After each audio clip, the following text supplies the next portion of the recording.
Here's a video where I am throwing a cylinder mug on the pottery wheel. I usually round the bottom first just to avoid air bubbles underneath. And I throw with a sponge in my hand, which you'll see right here, just to kind of keep the clay wet and slippery as I'm throwing.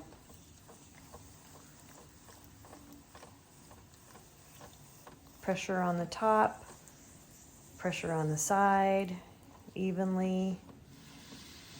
I don't generally cone when I throw because I wedge beforehand.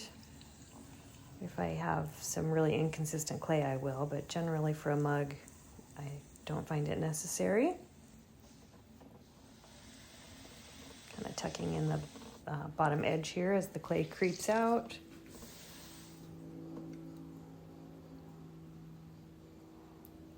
Starting with just a little divot there and then getting it wet again. And I put the hole in using my thumbs, 2 thumbs. I find it just easier, makes it nice and even for me. You can use any handhold and position that works for you. I am not a purist. Do what works for you, for sure. So now I'm going back to one hand on the outside and I'm kind of starting to give the bottom a little bit of a shape and an edge there, right there. And then I will lift up in a second. I'll do the first pull. And this one I've got a sponge on the outside and I'm raising up a little bit. And you'll see the laser come into play here in a second. I've already measured out to 4 inches by, I think it's 3 3/4 or another 4 inches. I'm not sure to go up. But that'll be the measurement where I expand the mug to. So there you see the bottom edge just hitting that light there. And then I'll continue to pull up, and I know the mug is wide enough because it's hitting that laser edge all the way up as I'm raising the walls. You can see that line on the top. That means I've gone high enough to my mark of how tall I want my mugs to be. So this just helps keep all my mugs consistent. They're pretty consistent anyway, but you know, when I'm throwing 20 or 70 for a client, it's nice if they're all about the same.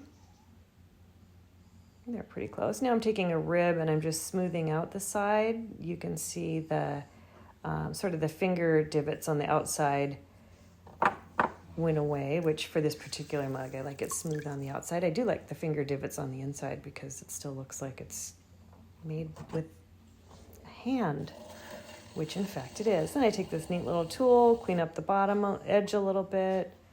I don't trim this particular style of mug. I just clean the bottom.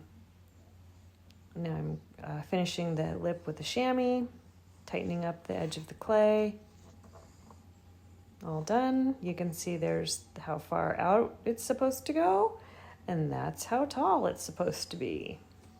Then I take my cutting wire, and this is a twisted wire, so I get a clamshell cut off on the bottom.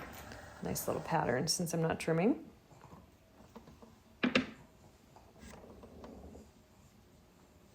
Dry off my hands and pick up the mug, and then I will set it aside.